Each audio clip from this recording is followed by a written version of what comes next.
Hi. Standing here waiting for today's lesson to begin, I was thinking of a story that came to mind, and it was the story of the foreman yelling down into an excavation, "How many of you men down there?" And the reply came back, "3." And he said, "Okay, half of you, come on up."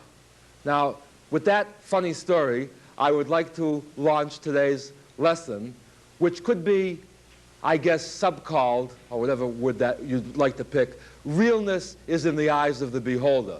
The question being, of course, that when you talk about taking 1/2 of 3 people, well, let's put it this way. I was going to say you can't do it. Let's say if you could do it, you wouldn't like to see the answer. On the other hand, to take 3 inches and say, let's divide that into 2 equal parts, there's a case where the answer does happen to make sense. Now, today, you see, we're going to talk about a new phase of our course called the complex numbers. The complex numbers happen to be a delightful topic from the point of view that, on the one hand, they offer a great deal of enrichment in pure mathematics, and on the other hand, they contribute a great deal to our physical understanding of reality. Now, to launch into this, let's get right into the topic. I call today's lesson the complex numbers, and going back to my opening hilarious story, what we're saying is if the only numbers that we knew were the integers, and we were given the equation 2x equals 3, and notice that in terms of integers, the equation makes sense because 2 and 3 happen to be integers. We're looking to solve this equation, and the question is, does this equation have a solution?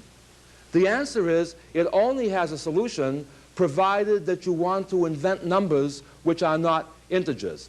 In other words, this does not have a solution if we insist that the answer be an integer, but if we're willing to invent a new batch of numbers called the fractions or the rational numbers, then this equation will have a solution.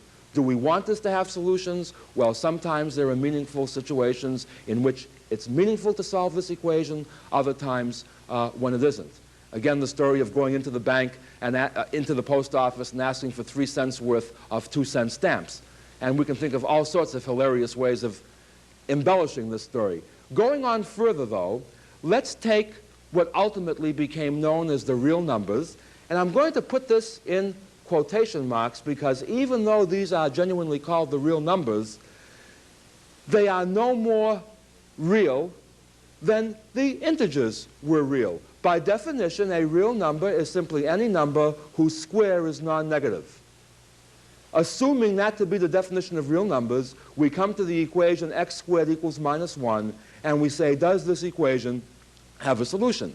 And the answer is, if we insist that the solution have to be a real number, the answer obviously is that this does not have a solution because the definition of a real number is that its square cannot be negative, and this says that x squared is -1. So either we must say that this equation does not have solutions, or if we wanted to have solutions, we must invent an extension of the number system. We must extend the real numbers in the same way that if we wanted this equation to have a solution, we had to extend the integers. The extension of the integers that was necessary to solve this equation happened to be called the rational numbers. Let's talk about, first of all, whether we want an extension of the real numbers, and secondly, if we do, what shall we call it and what properties shall it have?